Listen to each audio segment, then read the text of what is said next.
This is when we say good afternoon, everyone. We just switched over. 710 KNUS, Denver's talk station. I'm Peter Boyles, 72 the high today, 70 tomorrow, a little bit of rain, 63 on Monday. I'm such a huge fan, and we have been friends through thick and through thin. I admire him immensely. Please say good morning and good afternoon, and welcome back to 710 KNUS, the one, the only Jerry Schemmel. Coach, how are you? Peter, I'm doing great. Sir. How are you? For an old guy? What are they going to do to me? You know, I should have qualified when I said it too. For an old guy, same way. How old are you now, boss?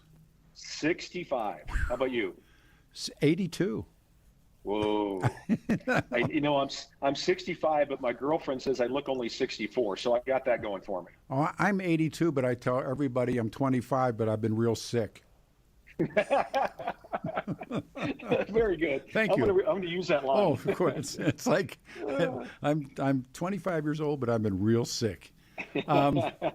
Jerry, where did I first meet you? I'm trying to think where I met you. We'll talk about the bike store, but gosh. And my son idolizes you as a distance rider, and he's a great bike rider. But where did we meet? I think Peter, we met when I started doing the Nuggets in 1992. Okay. Because we were on KOA for the first 3 years I did the Nuggets. Yeah, we moved over to the Fan, but I think we were both working for the same company back then. So I think that was the early 90s. So we've known each other for 30 plus years, my man. Yeah, we were working for Lee Larson, who went into the Broadcasting Hall of Fame last night. He was inducted. Right. He was. How about that? You talk about we were texting and we'd see each other for lunch and everything, and I just told him, I said, hey, I would not be me without him, without Lee. I mean, it's that cut and dry. It's me too. You know what he did, Peter? He hired me not once but twice. So he hired me to do the Nuggets first, and then 18 years later, he's still there. He hired me to do the Rockies. So I owe him a huge part of my career. You have had what they say a storied career, and as a running gag, and the late Steve Rosedale, who a lot of people may know, and I just love Steve. And before we lost him, we had a conversation one night, and he said, Peter, he looked at me, and he said, I'm the only guy that Barry Fay screwed twice. True story. He's not once, because everybody once. He said he screwed me twice. And you, not once, but twice. How did you arrange that? That's a great question. I don't think I did, to be honest with you. I was, and what Peter's talking about is I got let go by iHeart 4 years ago, and then he just got let go again. So twice that way. And seriously, I would not honestly, Peter, say I got screwed by iHeart twice. Oh, I know. I was blessed. I mean, I worked for 10 years, got laid off when 900 other people did across the country in 2019, whatever that was, COVID, and they got rehired. So I was blessed to be rehired. Did 4 more years, got laid off again, and I've got no regrets at all. No hard feelings, no burnt bridges at all. I always say about Jerry Schemmel's with us. I always say this about radio, that we're head coaches. They hire you because someday they're going to fire you. Yeah. And you got to accept it. Yeah, exactly. Exactly.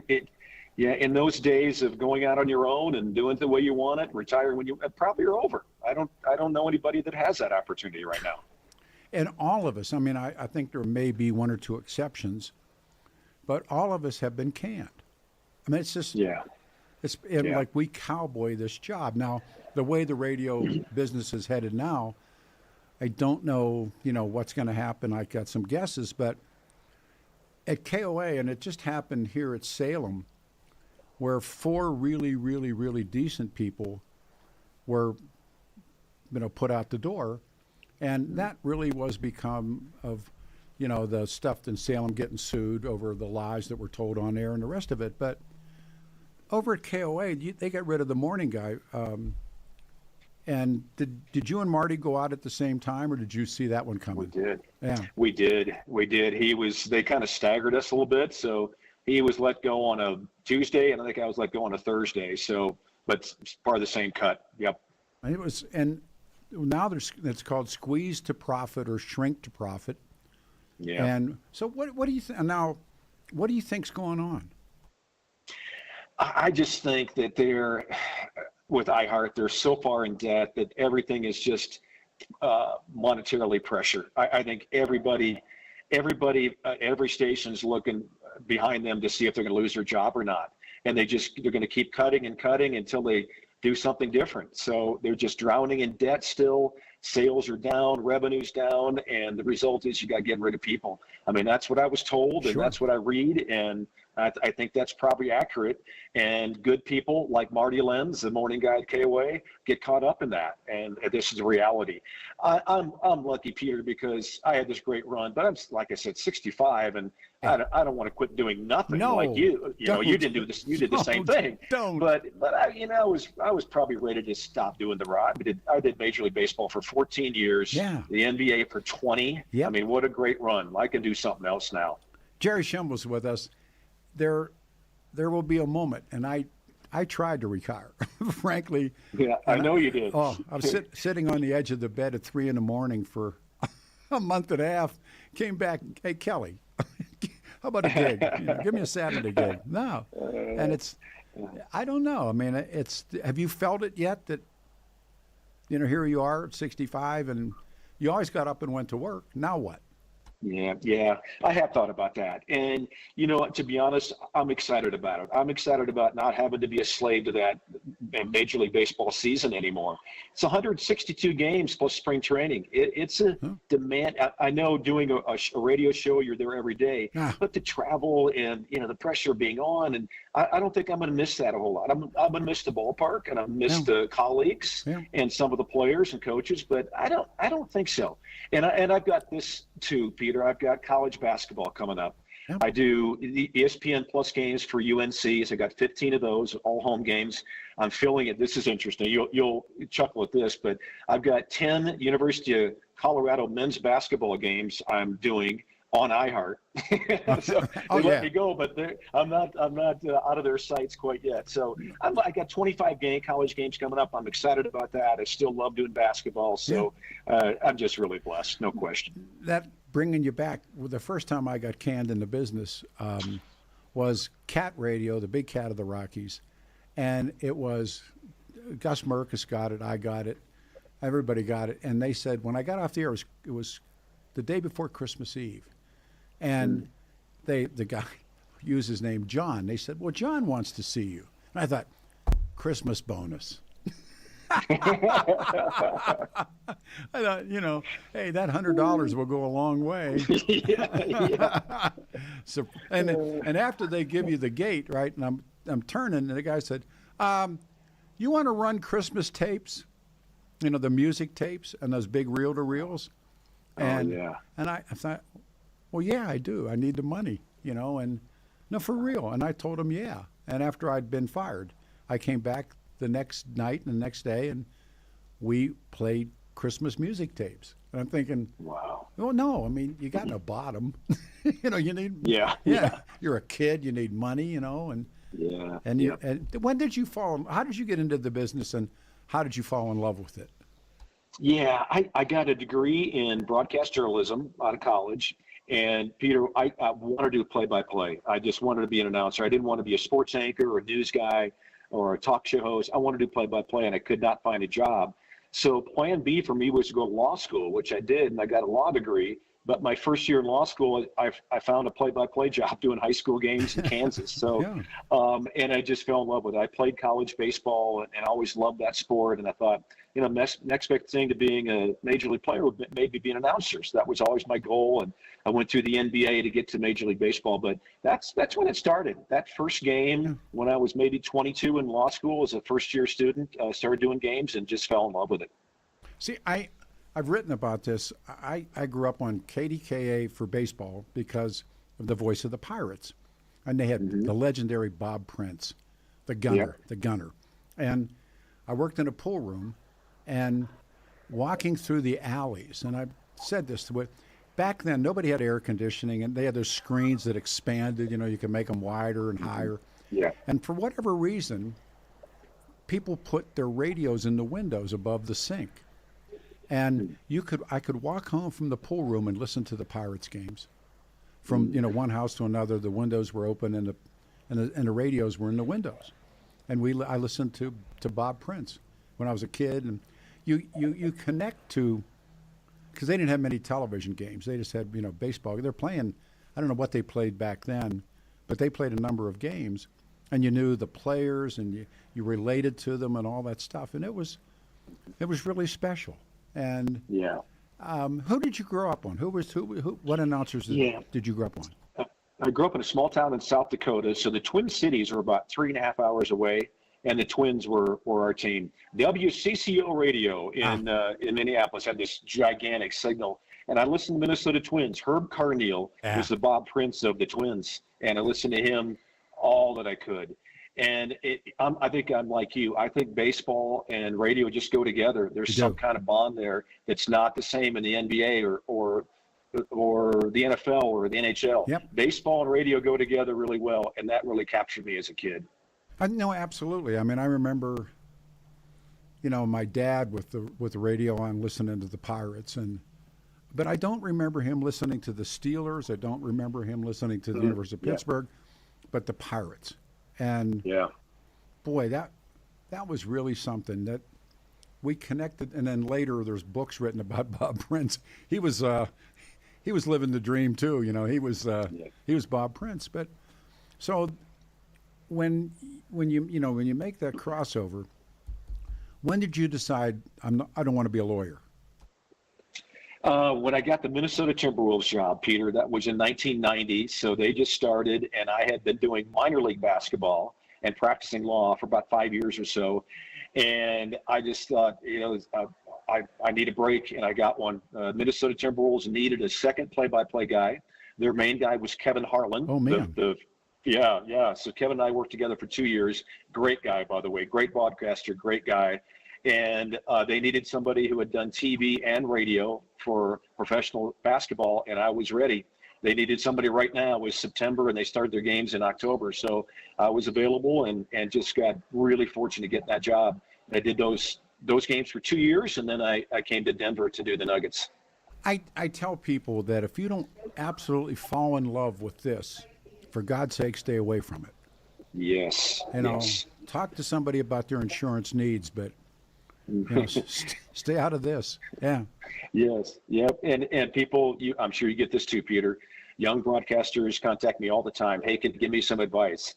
And that's my number one piece of advice is you better have a passion for this, especially when you're starting out, because you're not going to make money. But if you love it, you're going to get really good at it and really enjoy it. And maybe some money will follow someday. Maybe not anymore because the business has changed. But That's what I tell people. You better really like it because it's something you got to do, especially if you're going to do baseball. It's 162. You better love baseball or you're going to be miserable doing these games. Yeah. And I tell people that, 10% of this business makes 90% of the money. 90% of the business makes 10% of the money. You got to love it. You got to want to do it. Where was you? Did you have that moment where you had to make a choice on what you wanted to do? There was that moment. I was doing college basketball and football, and then I did the minor league, the Continental Basketball Association, for about 4 years, and then there came to a point, Peter, where I'm not getting that break. I'm not getting that next job. Yeah. I want to work in the NBA or Major League, and it just was not happening. So it was then that I took a job with the Continental Basketball Association's front office. I was their deputy commissioner and legal counsel, and I gave up the broadcasting. I thought, this is not meant. I'm not going anywhere. And then 3 months after I took that job, I was in a plane crash. And then I decided after the plane crash, surviving that I wanted to get back in broadcasting because that was my true love. So, yes, there was that point where I'm giving this thing up. The dream is dead. But it came back around, fortunately.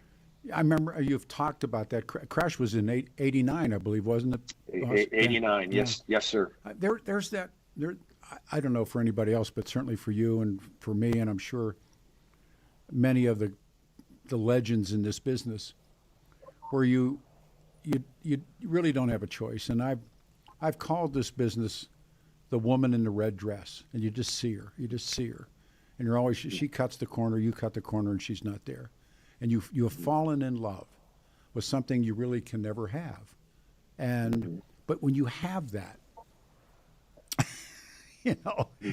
you're done. And I mean, when people ask me that question, I want to get in. I said, "What should I do?" I said, "Learn to weld." It's like, because you're going to get canned, and they're going to, they're going to come for you. And it's interesting. You remember Jim Ryan, that was the linebacker for the Broncos? Oh yeah, right. Yeah. Jr. I know Jim well. Yeah, Jr. Man, and we used to do those. The Broncos used to have a thing where you ride your bike from then Mile High Stadium up to Greeley to camp, and Jr. we used to ride it, and we'd have long talks, and he said, "Let me tell you something," because we got into that point. He said, "You make them come out on the field and take your helmet." He felt like, and we talked about it. And he said, "Oh yeah, they knew they were. I think they knew that how rough it was and how much they were taking." Did you ever talk to guys that they knew the end was going to come in pro sports? Yes, I have several of them. And the latest example is Charlie Blackmon with the Rockies, retired after last season. Oh, yeah. And a season ago, and he was that way. He's like, "Man, I loved it. I've made a ton of money. I'm set for life, but this is really sad for me." Yeah. And so and he had decided a year before his last season he was going to retire after that season. So he went out on his terms. He was still pretty productive actually his last year, that 14th year. But yeah, I talked to him extensively. Charlie and I are and I say this and people think, "Oh, you're just dropping names," and no. And Charlie and I are close. And the reason for that is, Peter, we led a Bible study for the players on the road for years. Mm-hmm. Yeah, so we meet once a road trip, and I would lead it. Charlie would line the guys up, and we did that forever. So, and when you do that, you become pretty close. So, yeah, the latest example of that is Charlie Blackmon. I had some Nuggets players when I did their games that were the same way, and it's a tough one. A little bit different because those kind of guys made all their money. They've got tens of millions of dollars in the bank that you and I don't have when we take the last day. So it's a little bit different for them, but at the same time, it's very similar too. I absolutely believe it, and it comes for all of us. And yeah. And I look at these, some of the young guys, and they just told me I have a minute. Jerry, can you stay? Because I want to. Would you put him on hold, please? Because I want to talk about Chauncey Billups and the NBA scandals with Jerry as well. This is one of my true favorite people, Jerry Schemmel, kind enough to do this on the radio show with us. The whole KOA Rockies thing. We'll ask him about the future of the Rockies as well. I'm just a fan. 710 KNUS. We're our Denver's talk station. Good afternoon, everyone. It's going to be beautiful today. 72 degrees. Go home and get the bike. 70 on Sunday, but it says maybe some showers in the afternoon. Monday, 63 degrees, and it's going to be breezy. So, we ready? 710 KNUS, Denver's talk station. We get some calls in with Jared. Well, we better ask him if he wants to take calls. All right, 710 KNUS, we are Denver's talk station. Your 710 KNUS forecast this Saturday is a nice one with sunny skies, highs near 70, a few clouds tonight, lows in the lower 40s. Sunny and breezy for Sunday, gusts up to about 20 miles per hour, highs near 70. Showers developing Sunday night, lows down to 40. Weather brought to you by L&L Heating and Air Conditioning. For quick, trustworthy, and dependable service, call L&L Heating and Air Conditioning at 720-851-1691. Visit them online at bestdenverhvac.com. That's bestdenverhvac.com. You'll be comfortable with L&L. I'm day weather meteorologist Patrice Sutter in the 710 KNUS Weather Center.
There you go, shotgun. And that shotgun? Cool. Pick 'em and play 'em, old disc jockeys. Saturday, October 25. Good afternoon, everyone. Beautiful day headed our way. One of the true greats, ladies and gentlemen, Jerry Schemmel was with us, and I'm like this huge fan. And when there was a chuckle about going out at KOA again. Hey, everybody wants to know about the future and everything that goes with the Rockies, and you don't need to tell tales out of school, but yeah, I mean, so many people, and I understand that the numbers were real bad on the broadcast and overall, and I guess iHeart across the boards, KOA did not have a good book, and I think that led to what happened to Marty. But overall, Jerry, overview this. What's going on with this baseball team? Yeah, that's. I think everybody's trying to figure that out. That's connected to the organization. I think you be realistic about it, Peter. You probably couldn't do any worse than what they're at right now. Oh, yeah. I mean, 3 consecutive 100-plus loss seasons. Florida this year with the worst record in the history of baseball. It didn't do that, so they overcome that. But it's just a crazy lack of talent right now, and you're hoping that a new general manager or baseball operations director, whatever they're going to give this guy the title to, will start turn things around. They've made some really bad decisions baseball wise. They made some good ones, but some really bad ones outweighed them. And get somebody in here that will be a good leader and maybe turn this thing around. But they got a long ways to go. I do believe they'll be better. They do have some really good young players in the minors. You'll see some new faces next year on the roster that I think you'll really like. But they got a ways to go. Obviously, they got to dig themselves out of a really, really big hole. I hear many, many people listen to a little bit of sports talk and read. They blame the owners. Did you have get-togethers with the owners? Did they talk to you guys about the work you were doing? No, they never did. Left us alone. And I know a lot of people share that sentiment. It's, fire the owners, fire the Monforts. Peter, they've been nothing but great to me. They've treated me like royalty. Seriously, they really have. And I have nothing bad to say about them. People think, they just care about making money, don't care about winning. That is not the case. If you sit down with Dick Monfort for 5 minutes, you'll know that's not the case. He's a very competitive guy. He feels extremely embarrassed about where this franchise has fallen, where this franchise is and has fallen to. And Charlie Monfort's the same way. So have they made great decisions? No. The Chris Bryant situation is a disaster financially. Yeah. And financially, too, it's a perfect storm. They come out of COVID. They lost their TV deal. The TV deal, Peter, was $55 million a year. Yes. That went away, zero. It went from $55 million to nothing, and you just signed Chris Bryant to a $187 million deal over 7 years. Couldn't have been worse timing. And then the talent's already – so it's just a perfect storm where I think they're going to have some more money to spend in this offseason, and they got to start digging out. But the Chris Bryant thing has really hurt them financially, and they've made some other decisions that haven't been great baseball-wise. But I think it's probably time for somebody new to get in here and make good decisions, stack them on top of each other, and dig themselves out of this big hole. Our guest is Jerry Schemmel. There is – I'd never been around anything that had more rumors fly than radio. The rumor is that KOA is either going to have the Rockies taken from them or they're going to get outbid. I hear the same thing about the Broncos. There are now that Kroenke's in the radio business, and also I think Bonneville has a sports talker. And I mean, what a feather in your hat that you would have. You're the voice of the Rockies and or the Broncos or the Nuggets. What do you hear on whether or not KOA can hold the Rockies?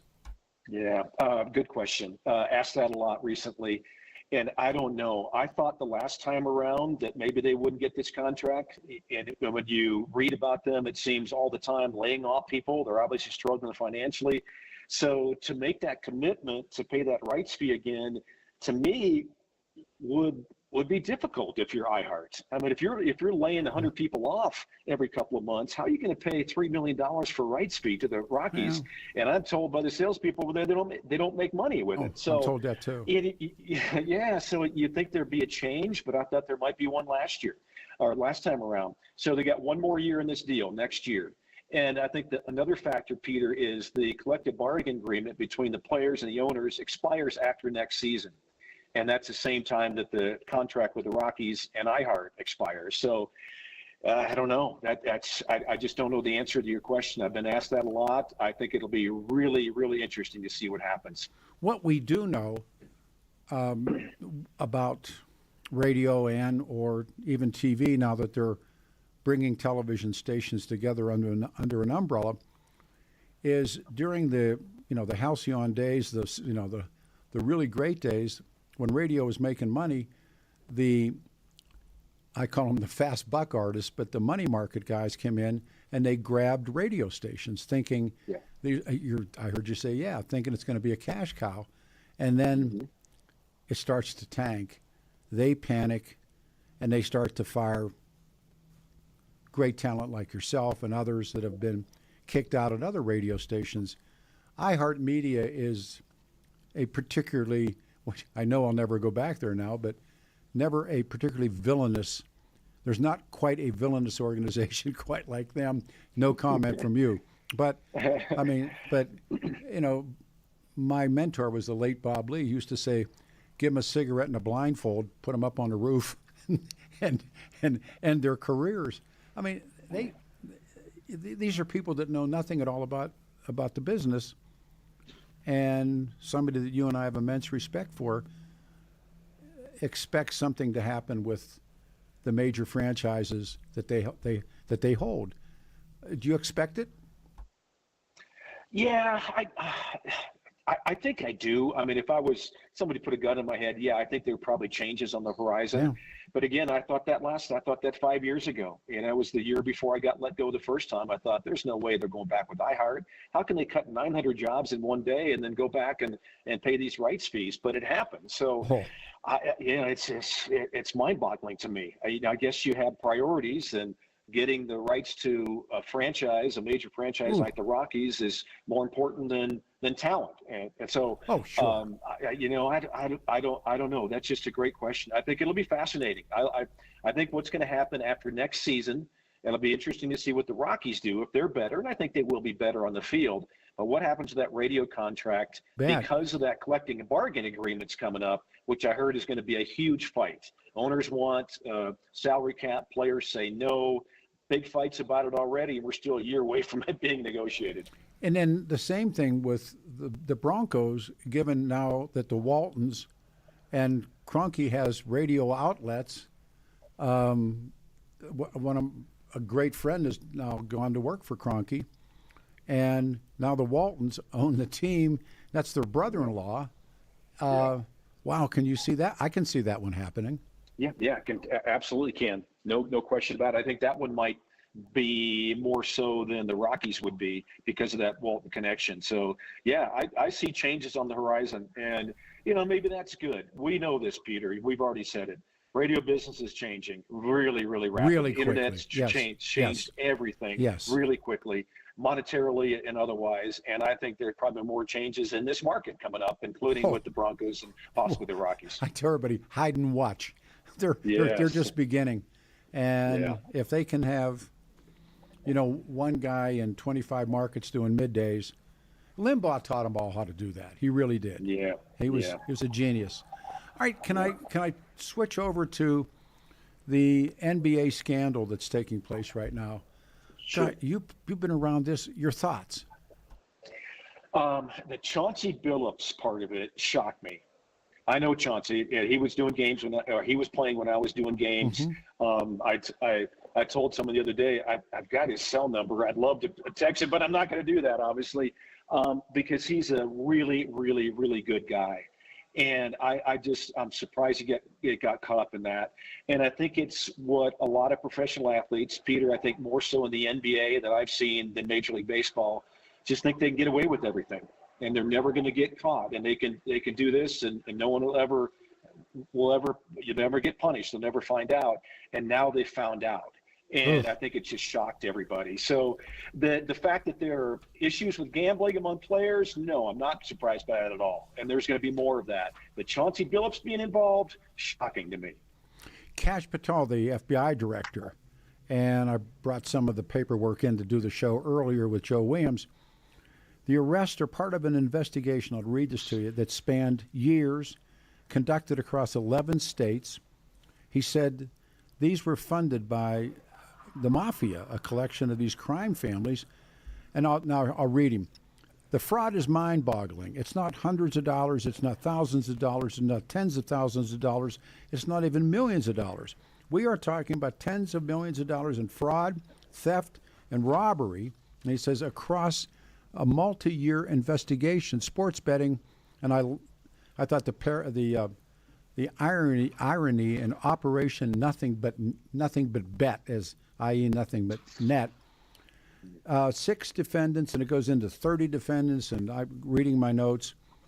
In the poker case, 32 defendants are accused of rigging poker games by using wireless cheating technology, luring the fish, that's in quotes, to play in games alongside former athletes.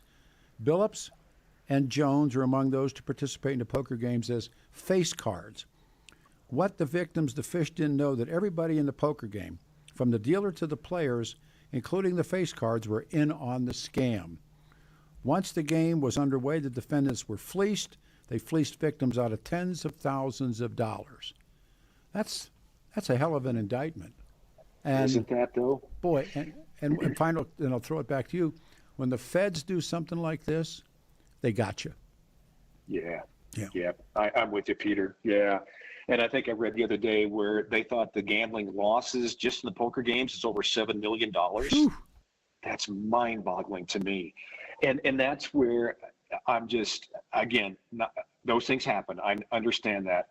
But with Chauncey Billups, I don't quite get that, because he never came across as that guy who was looking for the easy paycheck or trying to, screw somebody or cheat somebody out of money dishonestly. Never saw that with him.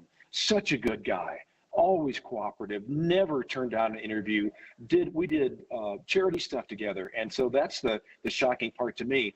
But I guess if somebody approaches you, no matter how much money you have or how much money you've made, and said, hey, come on over here, you can make $50,000 tonight in 2 hours, you have a tendency to maybe take it seriously and think about showing up, which is, I think, what probably Chauncey did several times. When I had Joe on earlier this morning, I did 2 interviews with Henry Hill, the guy in Goodfellas. They were Ray Liotta played Henry Hill, and in his book about himself and his career, they got caught for Boston College point shaving. They were involved in rigging basketball games.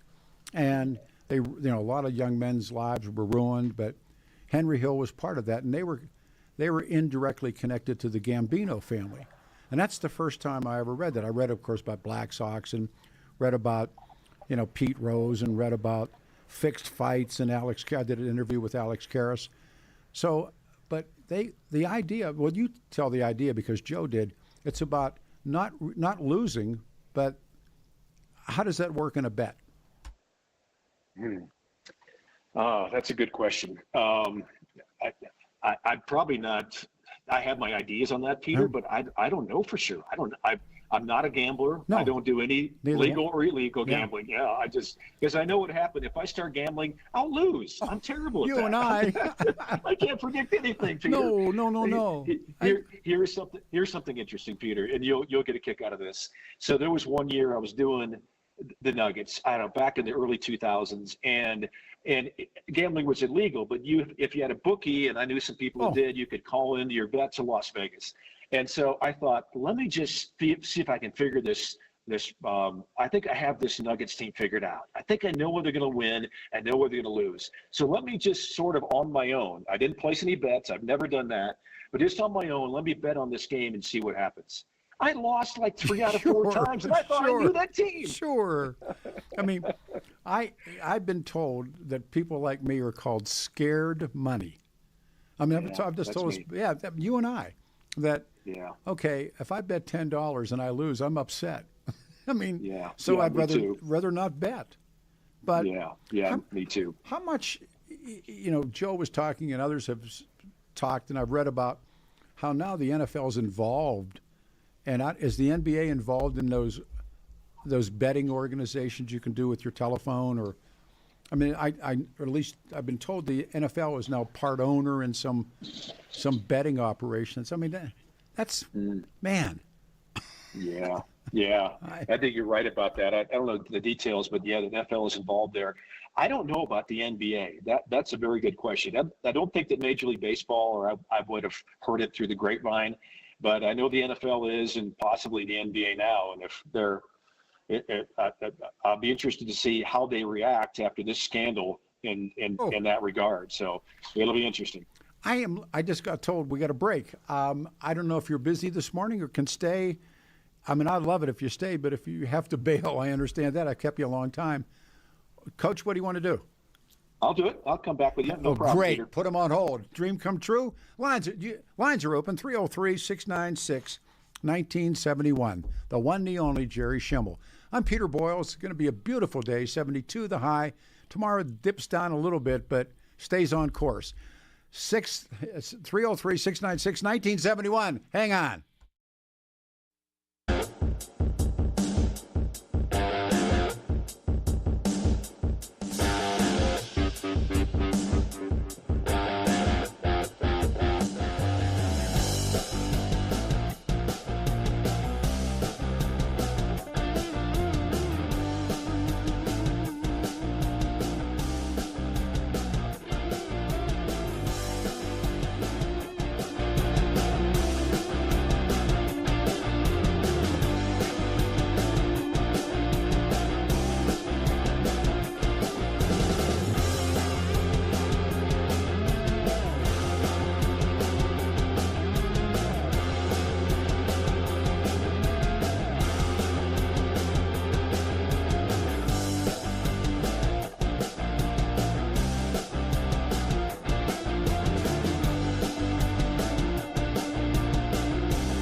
This is Marshall Tucker.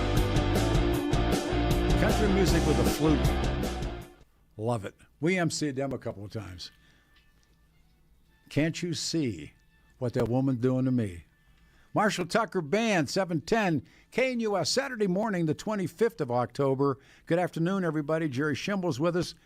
Dan Kaplis' law firm, and Dan always suggests you choose an attorney who shares your values, because who you choose to represent you in an injury case says so much about you and everybody involved in the case.